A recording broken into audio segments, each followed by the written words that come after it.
Ladies and gentlemen, welcome to Ole Walls! Let's get fucking listening, baby! Yes!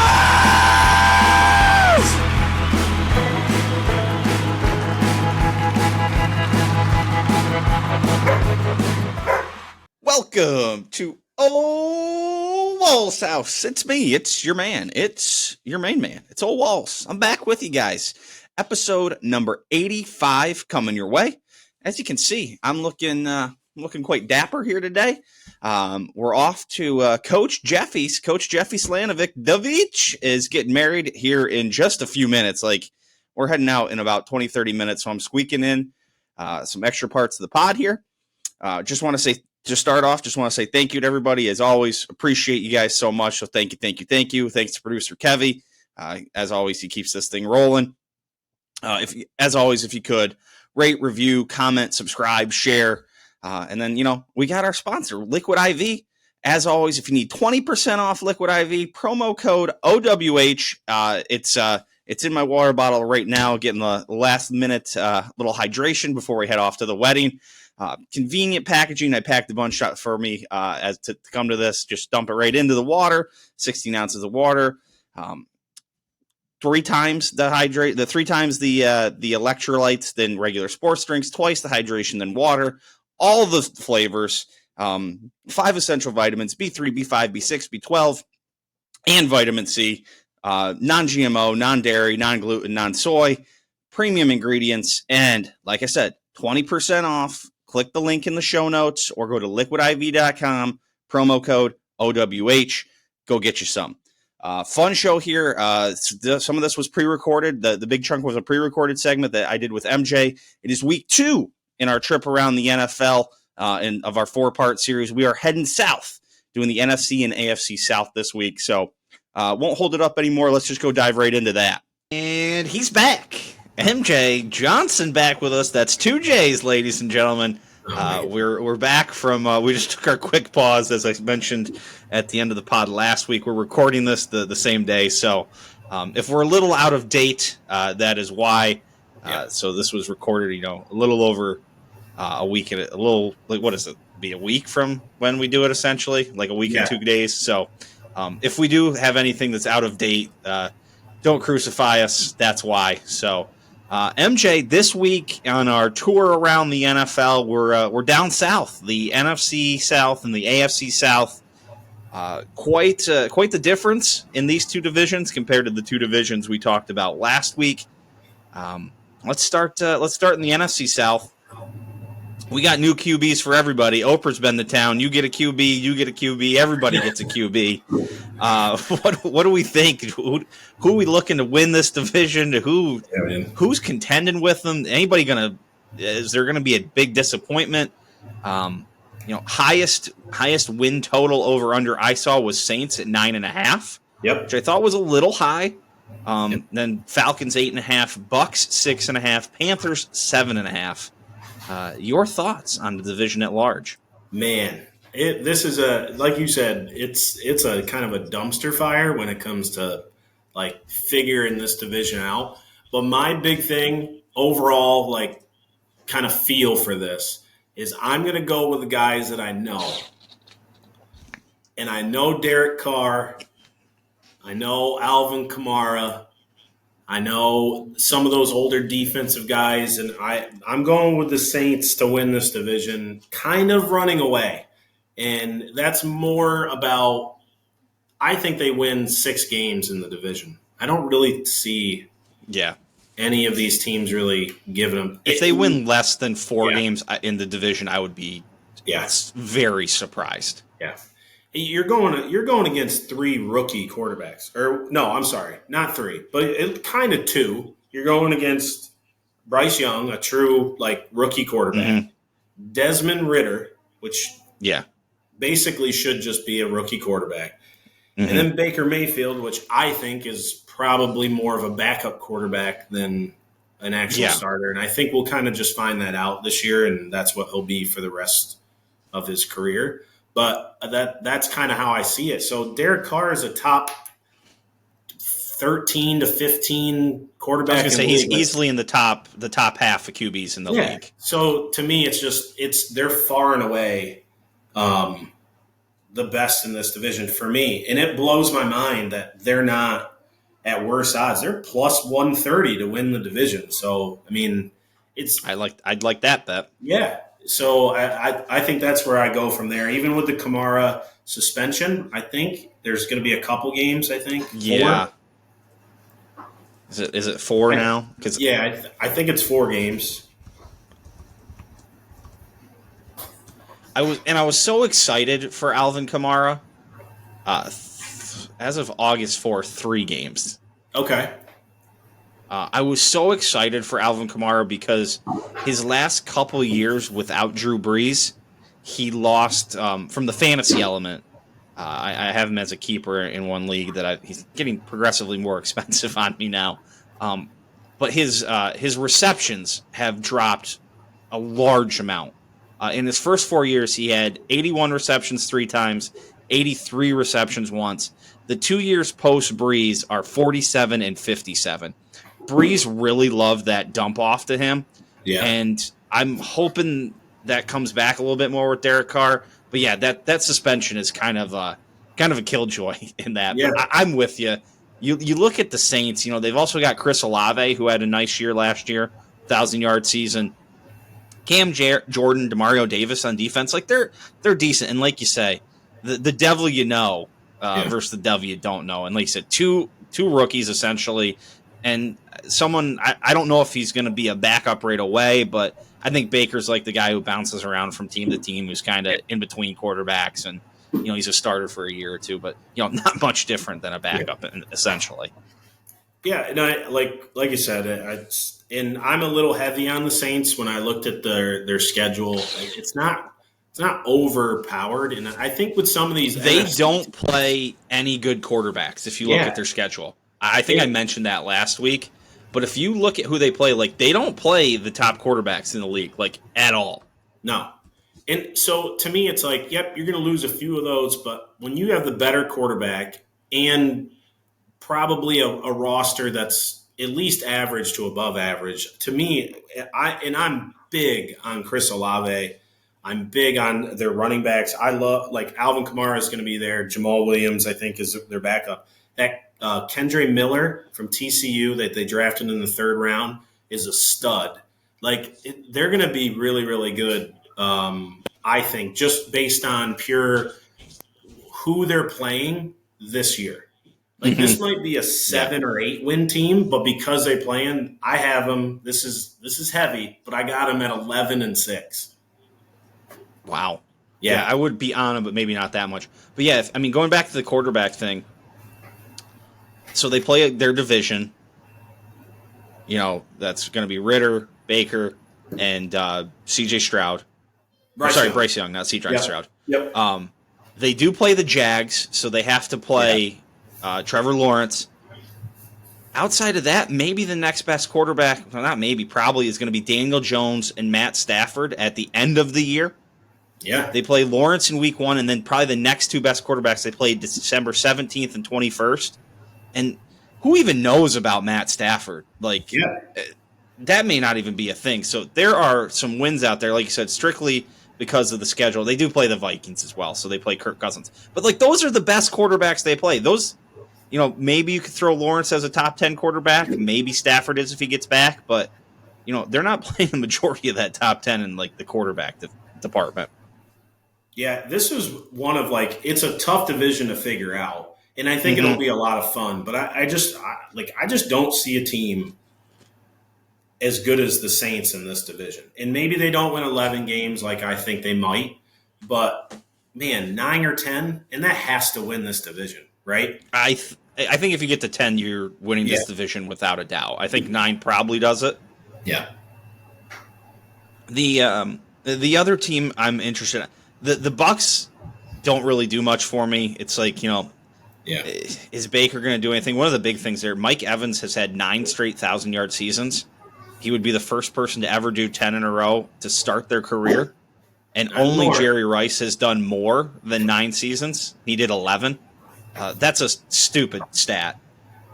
but I mean, outside of that, I don't have a whole lot of faith in them to do anything. I think, they kind of, put the future on hold when they brought Tom Brady in and said, we're going to win right now. And, when he leaves, the couple years after that are going to be a little rough. Yeah. And I think we're just in that spot. And and like I saw a little bit of their preseason game. It'd be a week or so ago now, since this is going to pop up. But and like Baker looked fine, but he's all fired up and run around. And like I'm not trying to hurt the guy's feelings or whatever, but you're playing against a bunch of backups and you drove down the field and scored a touchdown. And like I hope he does well. I don't mind Baker Mayfield, but I just don't. He makes it more interesting. Yeah, he does. And I just don't see how they're going to be competitive with him because he hasn't shown me that his teams can be that competitive. Yeah. So that's where I'm lost. I have them at 5-12 or maybe 6-11. I wrote, but I just don't think I was seeing their win totals at 6.5, and yeah, and I'd go under on that. That's the way I would lean, anyways. But yeah. Another team in the division with some new people around is common for this is the Panthers. Yeah. Number 1 pick Bryce Young, new coach Frank Reich. They do have Adam Thielen. Is Adam Thielen still anybody? I mean, I know his production's been down, but I mean his production's been down with Justin Jefferson, and I believe he dealt with a couple of injuries and played a few less games than 1 year. Yeah, I think injuries in 2019 he only played. Yeah. Yep. He did play all 17 games last year. Just 70 receptions for 716 yards. But again, Justin Jefferson's eating up a lot of that. I mean, is Adam Thielen going to be a good option for Bryce Young? Frank Reich's second kind of coaching experience here. It'll be an interesting team to watch. I'm much more interested in the Falcons, though, to be honest. I think the Falcons have put together kind of an interesting little group of young players. They picking up Bijan Robinson to go with Kyle Pitts, Desmond Ridder. That's a nice young offensive little trio. They're a team that I find interest in. I don't know that they'll be good. I think they're going to be better than the Panthers and the Bucs. So I think they're the next best team in this division. Yeah, and I'm kind of in between. I forgot Drake London too. Sorry, Drake London. The Falcons and Panthers for me. I think the Panthers are slightly better. It's weird. I trust Bryce Young more than I trust Desmond Ridder. So I trust Bryce Young to be a little bit smarter and make some more plays than Desmond Ridder, I guess, at this point. And maybe Desmond Ridder will prove me wrong, but I have Carolina just beating them with maybe 7 wins. Falcons, I think, at 6, but I would be okay with switching those around too. I don't know what you saw. I saw Falcons 8.5 wins. Yeah, under, right? As an over/under. Yeah, I mean, even as I just talk about how much I kind of like the young core, I think they're at least a year away. I think that is an easy under bet if you see that at 8.5. I mean, that could be one that maybe is started to come down since it's opened up. But if it's at 8.5, I am hammering an under on that. Yeah, and that's what I saw it at this morning. But I do think the Falcons do have a very talented roster. I'll be interested to see how Desmond Ridder does because he has a ton of weapons. And I wonder if they're really falling off the wagon and some of their pieces like Bijan's got it going. Kyle Pitts has some flashes. But overall, they're not doing so good. How quickly they'll go to Taylor Heineke. And just be like, well, we know you've gotten it done with Terry McLaurin and Curtis Samuel and those guys. Let's see if he can use these weapons a little bit better. And maybe because it feels like a winnable division. Might as well take your shot at it when you think you got a chance, right? I mean, I hope Desmond Ridder does well and stuff, but I just don't see them overtaking the Saints. And I don't see them being a playoff team or anything like that. But yeah, I think this is a one playoff team division winner, and I don't think anything else out of here. Any other bets? Any players look for, rookies, fantasy guys that you're high on? Yeah. So, like I said, the Saints winning the division, I like them getting the 10 wins, and I think you can get it, the 9.5, you can get plus 114 to get them to 10 wins. I have them at 11, and I think, like we talked about, they're the quarterbacks that they're facing either are unproven or guys that you know what you're going to get. And Yep. I'm going to trust Derek Carr to get me maybe 3 wins on his own and get me to 10. So that's one bet I like. The Saints to win the division is plus 130. I think is a nice, solid, like that little bet. And then this one might surprise you, and I'll give you some reason. But Bijan Robinson under 1,075.5 yards rushing this year. And the only reason I think it's a solid bet, it's at minus 112 right now to go under that, is you just had Cordell Patterson like rush basically all over the field last year. Like he was all over the place. And their depth chart, from what I saw and read at the point that I'm saying this, was Patterson still their one. And I don't know how you as a team are just like, okay, Patterson, we're just going to put you at second or third string and not worry about you anymore because we got this guy. I think they split carries for a lot of the season, and maybe Patterson does more of the catching on third down or plays more third down, and Bijan's just that first and second, occasional third down, back. And I think that keeps them under 1,000 yards this year rushing. Mm-hmm. Maybe all purpose, Bijan has, 12 to 1,300 yards. But getting that at 112, minus 112, I think is a pretty good bet when I was looking at things for that. I like that, and it didn't even take that much convincing because you didn't even mention Tyler Algier. Yeah. Like, who's there? Like, there are options in that backfield. And like you said, Cordell Patterson was their guy last year. Yeah. And this is not me hating on Bijan Robinson because I think they're just going to kind of go like, they're going more new school, like running back by committee. And, if you got a good guy and you can, that week and you can really ride him, if Cordell Patterson's out there picking up 5-6 yards a carry, I don't think they're going to be like, well, Bijan's our guy. We're going to just start handing it back to him. I think they'll ride the hot hand. And if it's Bijan that week, I think they're going to ride him too and be like, sorry, Cordell, you can wait till next week. Let's say they give Bijan 15 touches, which for me is like, all right, you're good. Like, you're going to be a good fantasy player. You're going to catch some balls. So Bijan gets 15 touches. Maybe Patterson gets like 6 to 8. And then Algier comes in and gets 2 to 4. Like, there you go. You're done. Like, you're not rushing it and catching it much more than that. So to me, it keeps him under the 1,000. I think it's a solid bet to make for that. So. I'm with you. I'm behind you on that one. Some other guys, another running back I like in that division is actually Rachaad White for the Bucs. I think with Baker kind of being a little inaccurate the farther he throws down the field, I think some of that short game in PPR leagues could help White out a lot. And he's already proven that he can do a lot of those things well. I love Drake London for the Falcons. As long as I think he's due for a breakout year. Yeah, somebody to throw the ball to him. And my favorite player in the division is Chris Olave. I think he's just a stud. I think he's going to be a really good wide receiver one for the Saints.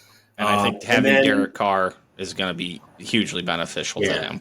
And you mentioned this as one of my guys that kind of I'm not big on is Mike Evans. I think Chris Godwin has actually a better year than Mike Evans. And I hope Mike Evans does well because I think it's cool that he's been so good for that long. Mm-hmm. But I just don't, again, it comes back to Baker. And I have him on kind of my list. And then a little bit of Alvin Kamara. And that's mostly because I really like that Kendre Miller from TCU.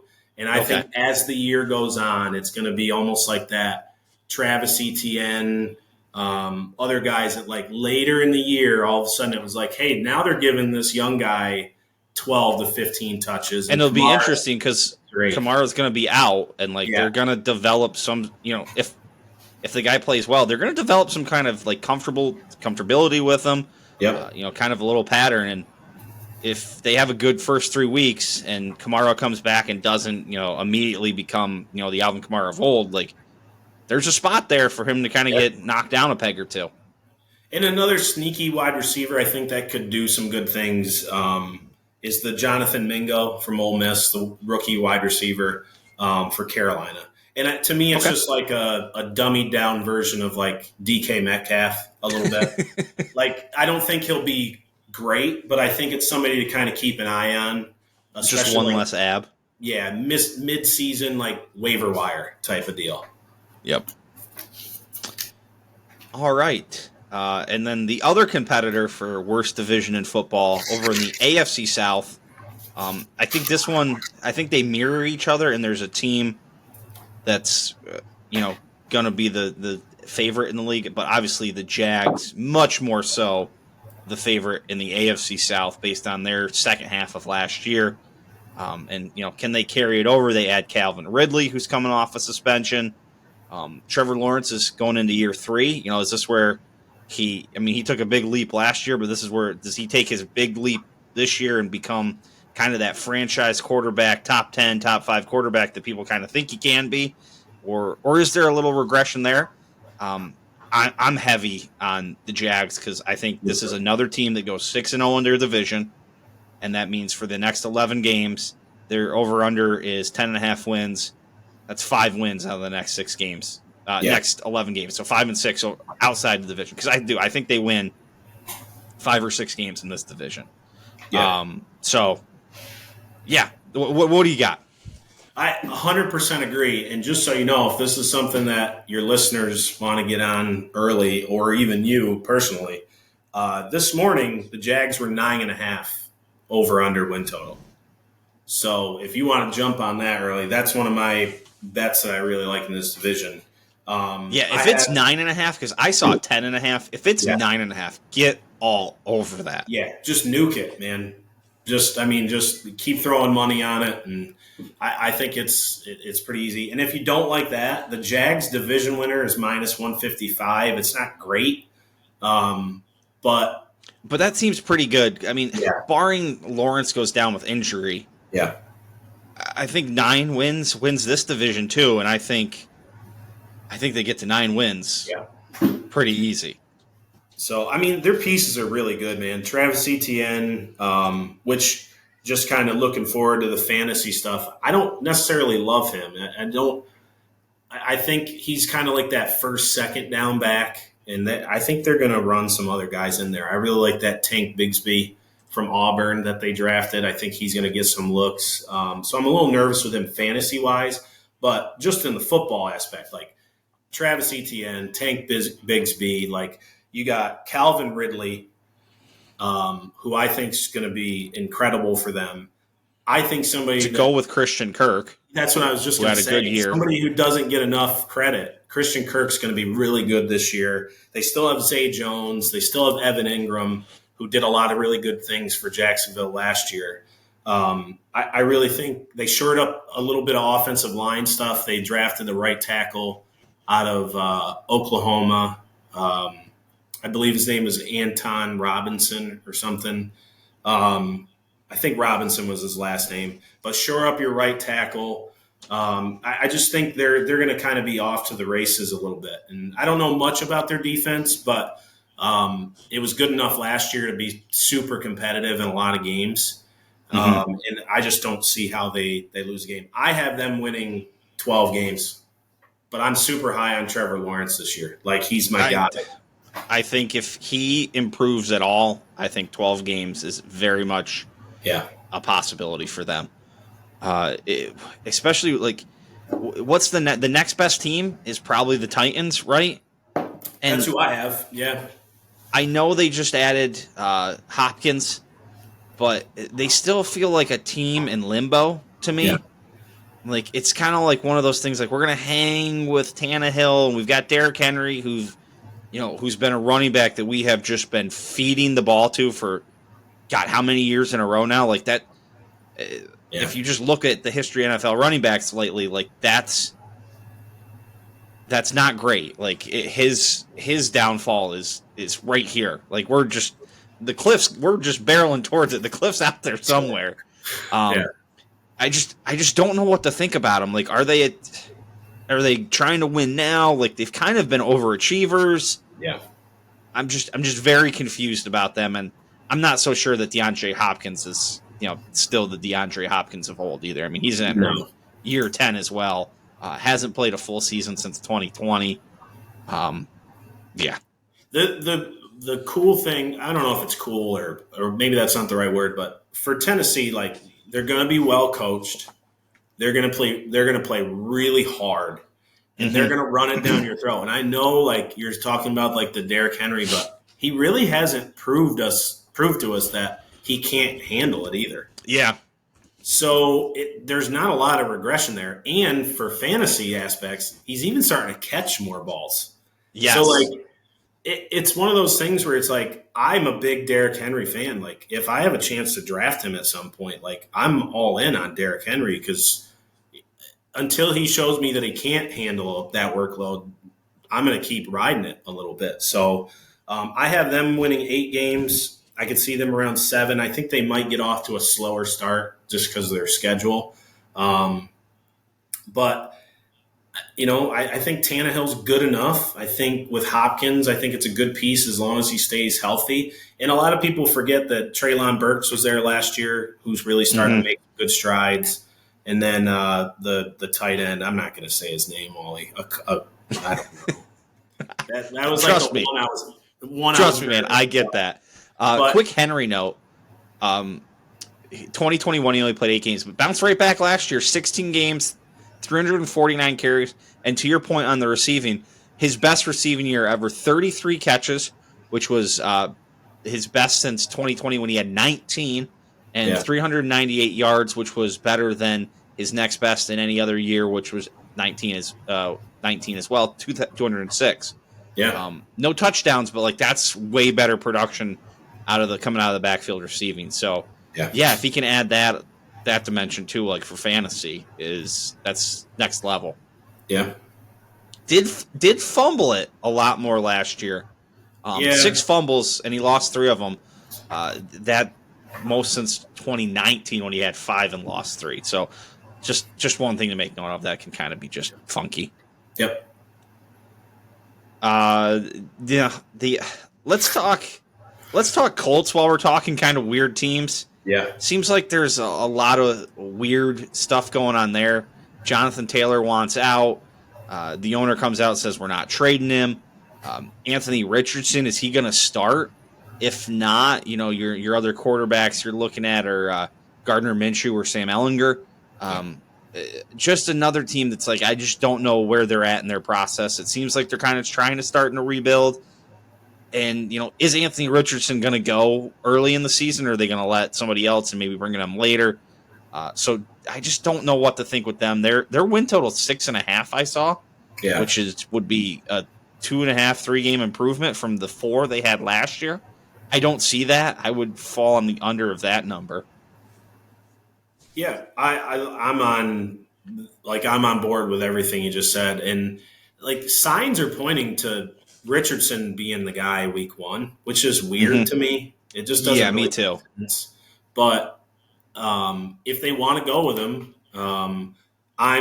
if that's the case, and it's something like to keep an eye on. If that's the case, betting the under. This roster is not very good. Betting the under at 6.5, I just don't think. Even if they get to 5 or 6 wins, like I just don't. They're not a 7-win team. Even if he plays if you look at their receivers too, as you talk about the roster, Alex Michael Pittman, their best receiver. Yeah. Alec Pierce, Brashard Perryman. I mean, how old is Brashard Perryman now? He's only 29. Yeah, he's only 29. That's old in the NFL, though. Yeah. It's just.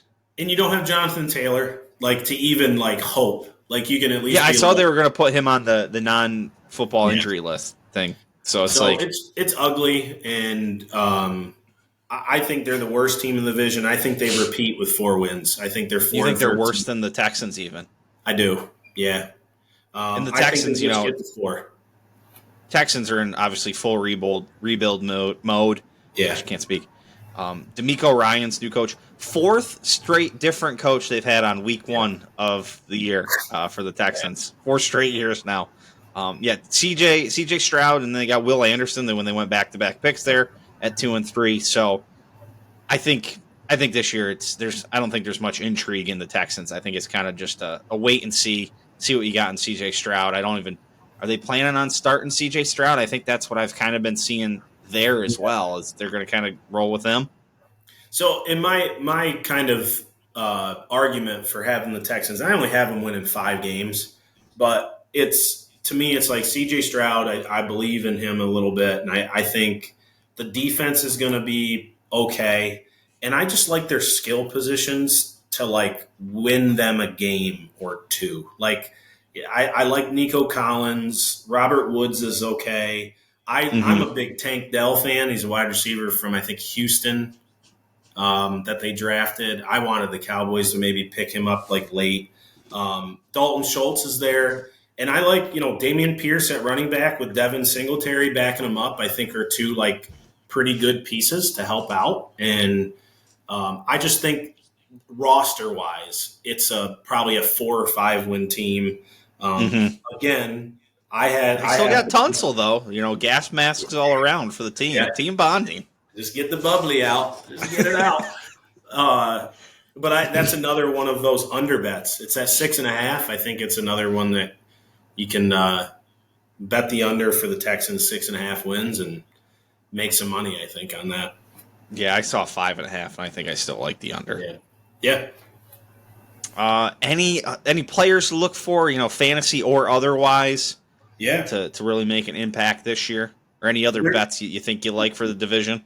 There's 4 that I really, really like for fantasy. Calvin Ridley, Evan Ingram, Derrick Henry. Like I said, I'm going to ride that horse until it. Yeah, I'm a little less bullish on Henry than you are, but I like the other 2 so far. And I'm all in on Trevor Lawrence, so I'm riding the Jags at 12 wins. So I think 3 of the 4 I like. I would be staying away from Derrick Henry myself. Yeah. I wouldn't bet on his downfall, but I'm not. Yeah. I'm not hopping on the train. Let's just put it that way. I'm not hopping on the bandwagon with him. He hasn't shown that he's not gonna like be outside the top like 7 running backs in fantasy though. So to me, that's a player that I really like. And then I don't love Robert Woods in his scenario. Talented, but I just. Nico Collins and Dalton Schultz and stuff like. I think there's going to be some problems and some other options for him. Yeah. Any Colts receiver, I'm not sold on. They stink. Like I said, Travis Etienne kind of makes me nervous. I think football wise, fine, but fantasy makes me a little nervous. And I think that DeAndre Hopkins really hurts Treylon Burks' opportunity in Tennessee. But Tank Dell. Tank Bigsby and Christian Kirk are kind of my sleeper ones there. And if Jonathan Taylor doesn't do anything or gets traded, Zach Moss could be a really nice pickup for running back. And he seems like somebody, depending on who's in your league, that you could kind of see fall. You get in a league with somebody who's a Colts fan, they may be kind of jumping on him, but that's a good one to keep an eye on. See if you can get him at a value. Yeah, and then like I said, the bet for bets, I have the Jags division winner minus 155, the Texans and Colts under that 6.5. If you can get it at 6.5, and then that's what I saw this morning. I like both of those. Yep, and then I like the Jags over 9.5 if you can get it at 9.5. I do like that one. I think I like that too. I saw 10.5 elsewhere. Yeah. At 10.5, I'm not jumping on that. Yeah, it's just to the point where. I don't think 11 wins is out of the question, but I mean to go 10-7 in the NFL is a pretty damn good year. Yeah. So, and I gave you some sprinkles last week on the pod. Are you ready? Any sprinkles? Any sprinkles? Are you ready for the big sprinkle? This is like Okay, now I'm excited. We're going to call it the Jimmy. We're even going to just call it the Jimmies instead. Jimmies. Yeah. So last week I told you Eagles and Jets. I thought we're going to win the divisions. Add the Jags. Add the Saints. Okay. All 4 of them. Plus 23.76. That's what I'm talking about. Sprinkle So that, boys that's, and girls. a little $5, you win a few, a couple $100. Like, just don't go buy an energy drink that day or something and just sprinkle it. Give me on to the division winners. Yeah, what does that pay out? Can I find a parlay calculator somewhere? Oh, is it gonna work? There we go. It's got to be. I mean, it's pretty No, good. it's wanting me to put in like each one individually, not just the total. $5 on plus 23.76 odds parlay. The internet got to help me out here, right? Oh yeah, you can find anything on there. No, everything wants me to like add each bet, so it's a lot. It's nice. It'd be a nice little payday if that happened. Yeah. Yeah. For something I don't think is a crazy. Yeah. I mean, it'll be week 4. And we'll look back. And I know, what a terrible guess, but I know some sports books like kind of they won't let you parlay certain things, but there's a couple over under on win totals. If I could parlay those, I think could even if it was just 2 or 3 of them that I really like. Yep. I think could be really a beneficial thing. So if you listened last week and then obviously this week, maybe combining some of those if you can could be some decent bets too. But I like all these as just single bets too. I think they're real solid. So I agree with all those that you just mentioned. So MJ, another fantastic breakdown here of a couple more divisions. So next week we head west, young man. Right. Out to the NFC and the AFC West. We'll be looking forward to you coming back for this little tour of the NFL we're on. So MJ, thanks again, buddy. Appreciate you this week and looking forward to next week. Appreciate you, Walls. Okay, just going to kind of call this an all the rest segment here. Just kind of a little bit of passing thoughts with some baseball and some fights and some golf all kind of thrown in. We'll start with the golf. The golf is not nearly complete yet. The leaders just kind of went off. So I am, I'm not waiting. Like I said, got a wedding to get to. Great leaderboard up top. Going to be, might be watching while the ceremony's going on. Might be taking a peek at the leaderboard here. Scotty Scheffler, Matt Fitzpatrick, Victor Hovland, Brian Harmon, Rory, Xander Schauffele, Max Homa, all lurking. So looks like a fun tournament come down the stretch and, trying to get in the top 30 for the Tour Championship next week. Trust me, post-Tour Championship will turn to all Ryder Cup all the time.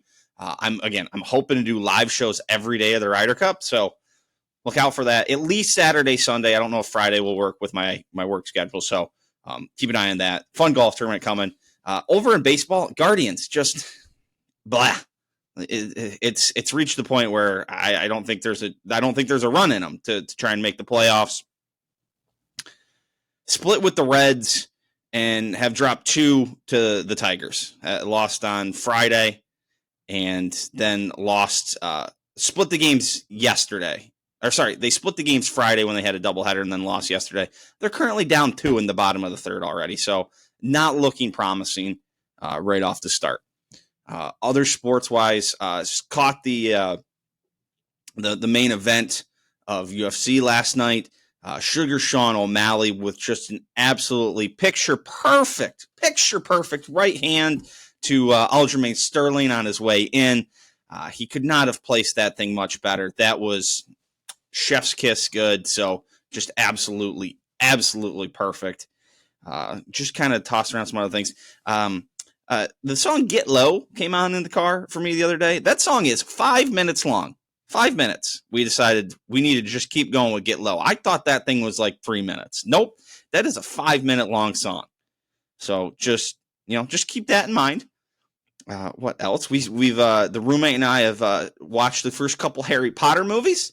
She'd never seen them. I was like, you should probably check it out, see if you like it. I'm like, it's like kind of a kid's movie, so I don't know if I'm going to like it still. They hold up. Enjoyed watching the first 2. Might watch a couple more. Never know. I have said this before in passing thoughts at some point. Coming back to the East Coast to drive on roads in Pennsylvania, I'm a fucking pussy when I drive anymore. I've become used to Midwest roads that go straight and there's nothing else around. It's wide open, straight roads, no hills, no trees, no curves, no turns, nothing.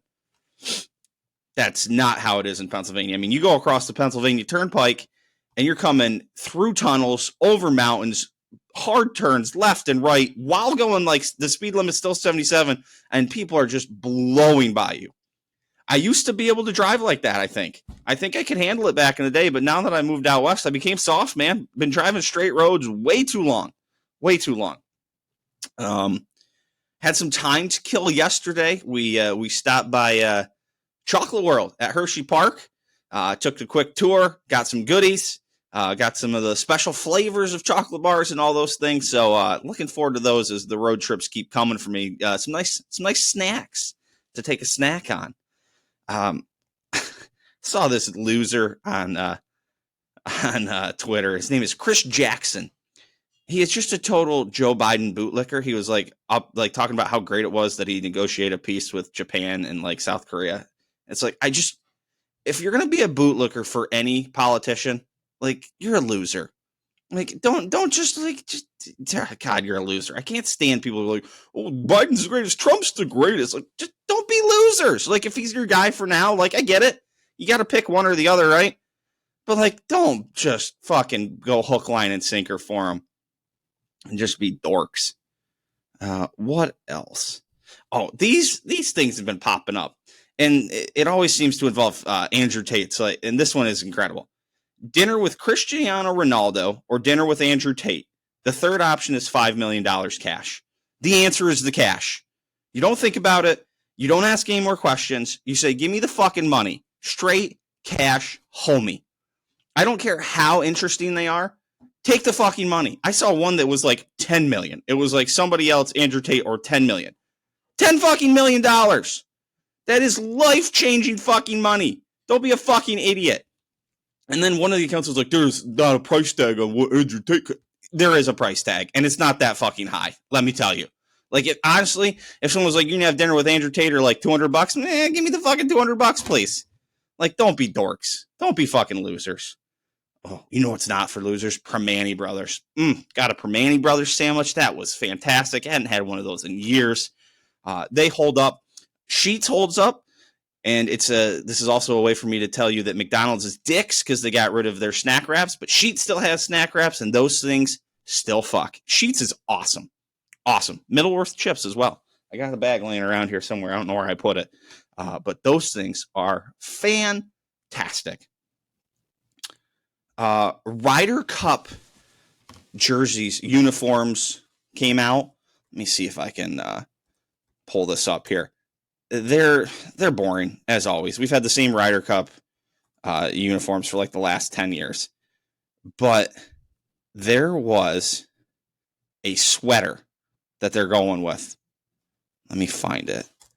And then I saw a retweet.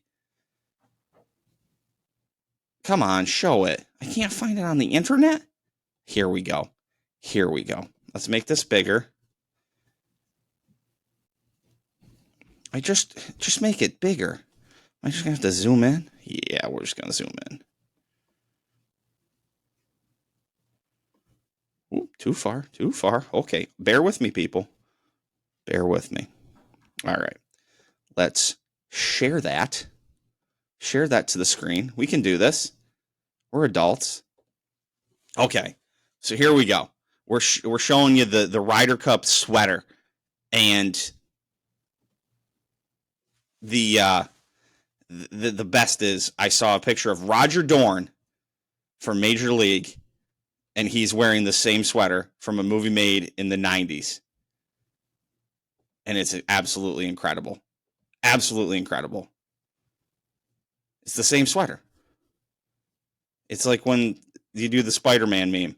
It's like, oh, they're looking at the same thing. Here we go. We'll share this tab instead. We're sharing this tab. That's the same sweater. That's the same sweater. We'll go back. We'll show you this one. Same sweater. We'll go back. We'll show you. Now there's, oh, goodness. Oh, boy. Now we've gone too far. It's not working. All right. We're back. So, yeah, same sweater. Be more creative, people. Anything else here for this? I don't think so. Like I said, just squeaking some stuff in. We got a nice thing that you just listened to with MJ, so hopefully that was nice and entertaining for you. Back again next week, people. So we'll go hit this thing and wrap this up real quick. What do you say? Closing time, everybody. Just want to say thank you again. Sorry about kind of the short everything else. We had a great segment in there with MJ and talking NFL preview, but sorry about everything else being kind of short there. So back next week, a little bit kind of similar. We've got an MJ interview. We're going round 3 next week, round 3 of the 4-part series in the NFL preview. We're heading out west. Go west, young man. And then I'll have some other stuff. Might have some TCC invite stuff to toss in there. Might have some video this year. I don't know if that's coming this week on the next episode or the following, but it will be coming. Again, doing a little travel, so it could be a kind of a crazy episode again. So, but I appreciate all you guys. Thanks for watching. Thanks for listening. Thank you as always, producer Kevy. As always, he's the man who makes this thing actually happen at the end of the day. I just get on here and run my mouth. He puts it together for us. So, and as always, if you need liquid IV, I got a little here. I'm almost done prepping for the wedding. liquidiv.com or the link in the show notes. Promo code OWH. All right. Till next week. Peace.